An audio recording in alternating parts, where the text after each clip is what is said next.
আদম নবী থেকে শুরু করে আজ পর্যন্ত, আজ থেকে কিয়ামত পর্যন্ত কোটি কোটি কোটি সহস্র কোটি মানুষ আসছে, আসবেন। একটু নজর করে দেখো, তেলের ফ্যাক্টরি থেকে লবণ আসে না, লবণের ফ্যাক্টরি থেকে তেল আসে না। তাকাইয়া দেখো, টাকা বানানোর ফর্মা, 10 টাকার নোটের ফর্মা আলাদা, ওখান থেকে যত কোটি পিস বের হবে সব একই ডিজাইনে 10 টাকা 100 বের হবে। 100 টাকার ফর্মা থেকে, 100 টাকার ডাইস থেকে 100ই বের হবে।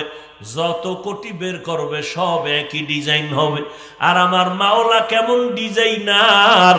আম্মা জানের মাওলায় ফ্যাক্টরি বানাইছেন, ওখান থেকে 10টা 5টা সন্তান দিছেন। তাকাইয়া দেখ, একটার চেহারার সাথে আর একটার মিল নাই। চিনি না আল্লাহরে, চিনার চেষ্টাও করি না। অনেকের কাছে এই বয়ান ভালো লাগে না, কপাল এমন ভরা পড়ছে, বলে এটা বয়ান হলো নি। নজর করে দেখছো রে মুমিন, আদম থেকে আজ পর্যন্ত কোটি কোটি হাজার লাখ কোটি মানুষ আসছে, আরো আসবে। একটা মানুষ বের করে দেখাও যার আঙ্গুলের সাথে আর একজনের আঙ্গুলের টিপের মিল আছে। আমি কথা বল না কেন? তোমার বাবা এরকম একটা ডিজাইন করতে পারবে? হ্যাঁ, স্বর্ণকারের নতুন নতুন ডিজাইনের কানের অলংকার বানায়। এটা কেমনে? কয় আগুনে গলাইয়া। কয় ও অবিকল একটা ডিজাইন বানাইছে। কেমনে? কয় ও আগে দেখে লইছে, ওটার মেমোরিতে ভালো করে ঢুকাইয়া এরপর ওটার আগুনে পুইরা নতুন ডিজাইন করেছে। আগের সুন্দর মতো ডিজাইন হয়েছে না, দেখে পারছে? আর আল্লাহ সব নতুন। চোখের মনি, কারোটার সাথে কারো মিল নাই, কণ্ঠের সাথে মিল নাই, চেহারার সাথে মিল নাই। একই মায়ের সন্তান 5টা, 2টা মেয়ে 3টা ছেলে, 2টা ছেলে 3টা মেয়ে। আমার মাওলাকে চিনো। দুনিয়াতে আসার পরে কি খাবো? কোনদিন আল্লাহ আমি তোর এমন রব, দুনিয়াতে যাইয়া কি খাবি কেউ বলার আগে আমি সব আয়োজন করেছি। দুনিয়াতে ভাত খাইতে পারবি? আমি আল্লাহ এমন পিওর খানার আয়োজন করেছি। সুজি পাকায় আম্মা যান, বাচ্চাকে খাওয়াবেন। চিনি, দুধ, পানি, আগুন সব গরম করে, আবার ফ্যানের বাতাসে ঠান্ডা করে। 2-3 চামচ বাচ্চাকে দেওয়ার পরে এটারে রেখে দিল, 2-4 ঘন্টা পরে ফালাইয়া দেয়, নষ্ট। এটা বাচ্চার পেটে গেলে পেট ক্ষতি হবে। আল্লাহ কয় দেখ, আমি তোর জন্য মায়ের স্তনে খানার আয়োজন করলাম, পিওর দুধ। তাকাইয়া দেখ, চিনিও লাগে না, লবণ লাগবে না, গরম লাগবে না, ঠান্ডা করার ফ্যানের বাতাস লাগবে না। 2-4 ঘন্টা না, 2 বছর পর্যন্ত বান্দা তোর বাচ্চাটারে পান করাবি। 1 সেকেন্ডের জন্য আমার খানা কখনো নষ্ট হবে না। এরে আল্লাহর বান্দা, এই কারিগরের নাম কি? ওই মাওলারে চিনো না রে বাবা। পানি চলতেছে, কেউ বাদ দিয়ে রাখতে পারে না, সেই পানি গলায় যাই আটকায় যায়, জাগাত মরে গেছে। ওই মাওলাকে চিনো? আমার আল্লাহ রহমতের দরজা দিয়ে ডাকছে। গুনাহ করে করে করে করে বিশাল পাহাড় বানাইছো, পাহাড়টা বানাইতে একদিনে পারো নাই। তোমার এই গুনার পাহাড় গড়তে 40 বছর লাগছে, 30 বছর লাগছে, 70 বছর লাগছে। এই পাহাড় নিয়ে আমি মাওলার একটা মনের মতো ডাক দিয়ে যদি বলতে পারো, ও মালিক দয়া করে মাফ করে দাও, তোর 70 বছরের পাহাড় আমি আল্লাহ গুনাহমুক্ত করিয়া তোরে পবিত্র বানাইতে আমার 1 সেকেন্ডের সময় লাগবে না। আমি কত দয়া নিয়ে তোর দিকে তাকায় আছি। তুই ফজরে ডাকছো, জোহরে ডাকছো, মাগরিবে, এশায়, আসরে। আমি আল্লাহ কিন্তু প্রতিদিন তোর ডাকের হাজিরা দিতেছি, তোর খবর নাই। অতি গভীর হয় রজনী যখন, নীরবে প্রভুর নাম জপিও তখন, প্রভুর করুণা যদি পাইবারে চাও, গভীর রাতে উঠে প্রভুর গুণগান গাও। এমন একটা রাত্র নাই যেই রাত্রে আমার আল্লাহ শেষ ভাগে প্রথম আসমানে আসিয়া তার বান্দাকে ডাকেন না। তুমি সারাদিন ডাকছো, এখন আল্লাহ ডাকে, তোমার খবর নেই। আল্লাহ কেন ডাকছেন? প্রথম আসমানে আসছেন কেন? কিছু নিতে না বান্দাকে দিতে?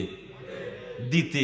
তোমার লাগে না, এই জন্য তুমি নাকটাই না ঘুমাইছো। যদি লাগতো তাহলে তুমি উঠা কইতে, আল্লাহ আমার 5 তলা বিল্ডিং লাগবে, আমার টাকা লাগবে, আমার সন্তানের ব্রেন লাগবে, আমার ব্যবসায় বরকত লাগবে, আল্লাহর ওয়াদা চাবি আমি দিয়ে দিব। ফেরাউন না চাইছে না, আল্লাহ আমার ক্ষমতা লাগবে, আল্লাহ দিছে, এমন দেওয়া দিছে সামনে কেউ দাঁড়াইতে পারে না। কিন্তু এর মধ্যে দিয়ে আমার মাওলা আবার কারিশমা ঘুরাইয়া ওই বেঈমানের ঘরে আল্লাহ ফুটন্ত ইমানের বাতি জ্বালায় দিছেন। তার স্ত্রী কি নাম? এই পর্দার আড়ালের আম্মা জানে না? এরে আম্মা জান, আপনারা কিন্তু ওই বেঈমান ফেরাউনের স্ত্রী আসিয়ার মতো একজন নারী, ঈসা নবীর মা মারিয়াম আলাইহিস সালামের মতো নারী, ইসমাঈল নবীর মা হাজেরা আলাইহিস সালামের মতো দামি নারী। আরে আম্মা জান, আপনারা খাদিজা রাদিয়াল্লাহু আনহার মতো নারী, ফাতেমা রাদিয়াল্লাহু আনহার মতো নারী, আল্লাহ এত মর্যাদা আপনাদের দান করেছেন। আপনারা নবী না, তবে সব নবীদের মা, হাফেজে কোরআনদের মা, সাহাবায়ে কেরামের মায়ের মতো মা। আপনাদের অবদান, এই জমিন ফুলের বাগান হয়েছে। এই জমিনে যত ভালো ভালো সন্তান, মায়ের অবদান ছাড়া একটা সন্তানও ভালো হতে পারে নাই। আরে আম্মা জান, আপনার আদর্শ ভালো, সন্তানের আদর্শ ভালো হবে। আপনার আদর্শ যদি খারাপ হয়, কোন হুজুরের তাবিজে চলবে না, সন্তানও খারাপ হয়ে যাবে। সোহবতে সালে তোরা লেকুনাত, সোহবতে লে তোরা লেকুনাত। মনে আছে ঘটনাটা? আবু হুরায়রা কয়জনার কথা বললেন? 3 জন। হাসরের ময়দানে আবার আল্লাহ ডাকবেন, যেই 3 জনের ব্যাপারে দুনিয়াওয়ালাদের ফাইনাল অ্যান্সার হলো এরা জান্নাতি। এর মধ্যে প্রথম হবে শহীদ।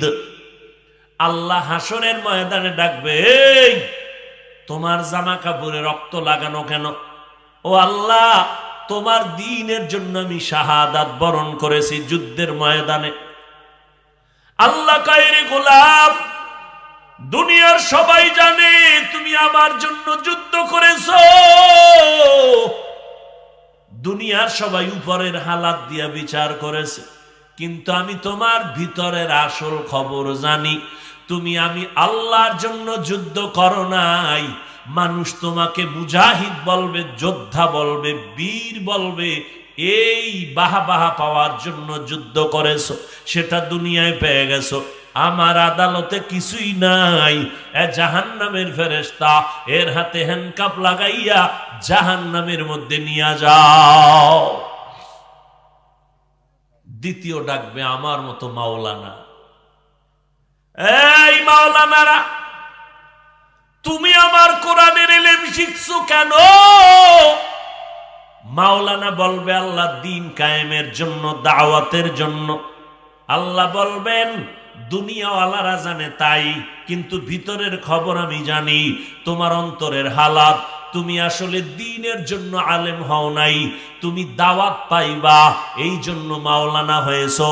হাদিয়া বেশি আসবে, তোমার নামে মাওলানা লিখবে, সম্মানের চেহারা গায়ে দিবে, এই জন্য তুমি মাওলানা হয়েছো।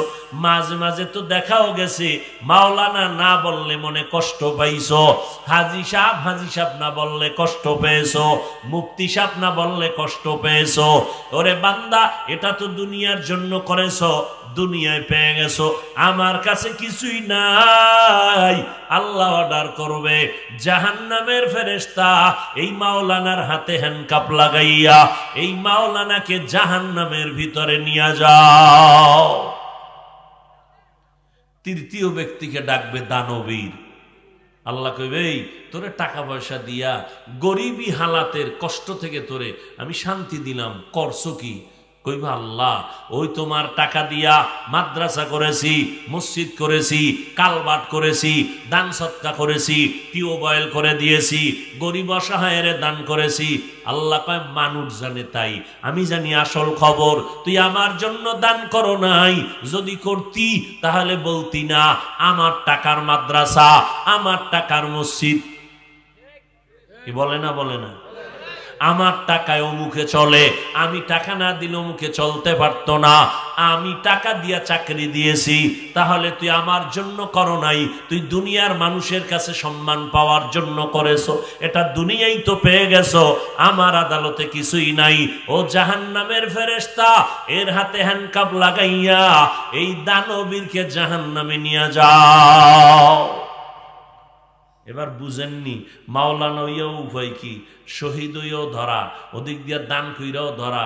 এবার হিসাব করেন আপনার উপায় কি, আমার উপায় কি? दुनिया में हो दुनिया का तलबगार ना हो, बाजार से गुजर हो खरीदार ना हो, ये दुनिया एक मिसले कागज फूल है, ये दुनिया एक मिसले कागज फूल है, जिंदगी में बंदगी तू कर नहीं, जिंदगी में बंदगी तू कर नहीं, जिंदगी बे बंदगी शर्मिंदा है, जिंदगी बे बंदगी शर्मिंदा है। আল্লাহ বান্দারে বেশি ভালোবাসে না মানুষ মানুষরে বেশি ভালোবাসে? জোরে কও, জোরে কও। আল্লাহ ভালোবাসা মানুষের আকর্ষণ চেহারা, চেহারাটার এত সুন্দর লেমিনেশন কইরা দিছেন। কেমন লেমিনেশন? তুমি শীতের মধ্যে হাত মোজা পা মোজা লাগাইয়া পোশাক লাগাইয়া রাস্তায় হাঁটতেছো, যত ঠান্ডা বাতাস যত ধুলাবালু সব চেহারায় লাগে, কিন্তু দেখ এমন ভাবে চেহারা আল্লাহ বাদাই করে দিলেন, গোসলখানায় ঢুকবি শরীরের সব জায়গা সাবান যদি না দাও ময়লা যাবে না, আর যেই চেহারায় এত ধুলাবালু লাগাইছো ওই চেহারায় সাবান লাগবে না। হালকা পানি দিয়ে দেখ, আয়নার সামনে দাঁড়া, অন্য অঙ্গ থেকে চেহারা অনেক সুন্দর। আজকে সেই চেহারাটা গুনাহ করার কারণে চেহারা কালো হয়ে যাইতেছে, চেহারায় আকর্ষণ নাই। আবার লাগাও বিদেশি বিউটি পার্লারের মেডিসিন, আরো গজব করতেছে। এই মাওলাই যে চেহারা বানাইছে এর উপরে যদি কেউ ক্রিম লাগাও, পাউডার লাগাও, মেডিসিন লাগাও, আল্লাহর কসম, আল্লাহর কসম, আল্লাহর কসম, কয়বার কইলাম? 3 বার। এরপরও যদি বিশ্বাস না করো তাহলে আমার মইরা যাইতে মন চায়। 3 বার কসম খাইলাম, এরপরও বিশ্বাস করবি না, এত বিশ্বাসঘাতক। ওয়াল্লাহি বিল্লাহি তাল্লাহি আল্লাহর দেওয়া চেহারা কোন মেডিসিন দিয়ে কোনদিন আল্লাহর দেওয়ার থেকে ভালো বানাইতে পারবি না। ফ্রেশ আমার মাওলা বানাইছে, যত দিবি চেহারায় বরণ উঠবে, কালার নষ্ট হয়ে যাবে, আর জীবনে কোনো মেডিসিন কালার ভালো করতে পারবে না। তবে একটা মেডিসিন আল্লাহর দেওয়া আছে, যেইটা ব্যবহার করবি চেহারায় শুধু উজ্জ্বলতা বাড়তেই থাকবে, বাড়তেই থাকবে, বাড়তেই থাকবে। সেটা হলো গুনাহ ছাড়ো, নেক করো। গুনাহ করবা চেহারা নষ্ট হবে, নেক আমল করবা চেহারা উজ্জ্বলতা বাড়বে, নূর বাড়বে, মানুষের মায়া আর আকর্ষণ বাড়বে। যারা ওই যে বিউটি পার্লারে সাজে, অনুমতি হয়ে যায়, কথা কেমনে বল, দেখিস যদি নজরে হইরেই যায় কখনো কাছে, দেখবি ওগো চেহারা আসলে ভালো না, একটারও সাইজ নেই। ওটির চেহারার মধ্যে গোড়াগাড়ির কোনো সীমানা নেই, নূর তো নাই, ওই মোহাব্বত তো নাই। আর ওই বিউটি পার্লারের সাজগোজ দেখা পাগল হয়ে গেছে। আম্মা কয় এমপি মন্ত্রী কোটিপতির মাইয়ের, কয় না আমার ওই ভেতনি বালা, পাগল হয়ে গেছে। এরপরে বিপদে হইরে কান্দে, করলাম কি? আল্লাহ হেদায়েত দান করুন। শুধু যুবককে বলতেছি না, প্রত্যেকটা মানুষকে বলতেছি, পর্দার আড়ালের মা বোনদেরকেও বলতেছি, নেক আমল করো, চেহারার উজ্জ্বলতা বাড়বে। বর্তমানে নিজেকে যদি পবিত্র রাখতে চাও, অন্যান্য লাইনের তুলনায় মোবাইল থেকে নিজেকে হেফাজতে রাখো। আল্লাহ তৌফিক দান করেন। ইয়া ইবাদিয়াল্লাযীনা আসরাফু আলা আনফুসিহিম লা তাকনাতু মির রাহমাতিল্লাহ। অন্যায় করিয়া যারা জুলুম করেছো, আল্লাহর দরজায় ফিরে আসো রে যুবক। কয়দিন আর গুনাহ করবা, আল্লাহর দরবারে তওবা করো। তোমার মতো যুবক স্কুল কলেজে পড়ে, চাকরি করে, ব্যবসা করে, 5 বেলার নামাজ পড়ে, দাড়িওয়ালা আসেনি? কুমিল্লা কলেজে যায় দেখবি, ঢাকা বিশ্ববিদ্যালয়, জাহাঙ্গীরনগর বিশ্ববিদ্যালয়, তিতুমির কলেজ, বহু কলেজের ছাত্রদের দেখবি পিছন দিক থেকে তাকাইলে মনে হয় বাইতুল মুকাররমের খতিব, পাগড়ি মাথায়, লম্বা দাড়ি, লম্বা জামা। ব্যাপারটা কি? আমি ঢাকা কলেজে পড়ি। এই সূরাত কই পাইলা? বলে কোরআন ওলাদের থেকে পেয়েছি। তুমি কেন পারো না রে বাবা? আদর্শ সুন্দর করো, তোমার ব্যবহারে যেন আলেমরা দোয়া করে, মা বাবায় দোয়া করে, মুরব্বীরা দোয়া করে, কেউ যেন কষ্ট না পায়। জীবনে তো নামাজ কম ছাড়ো নাই, এখন থেকে তওবা করো। জীবনে তো গালাগালি আর গীবত শিকায়াত কম করো নাই, এখন কন্ট্রোল করো। যা করেছো আমার মাওলারে যদি বলতে পারো, আল্লাহ আর গুনাহ করব না, মাফ করিয়া দাও। আল্লাহ বলেন, বান্দা 2 ফোঁটা চোখের পানি ছেড়ে যদি তওবা করতে পারো, আমি একটা সেকেন্ডের মধ্যে জীবনের সব গুনাহগুলো মাফ করে দিব। তবে এটাও সত্য কথা, সবার কপালে তওবা নসিব হবে না, সবাই তওবার দরজায় আসতে পারবে না।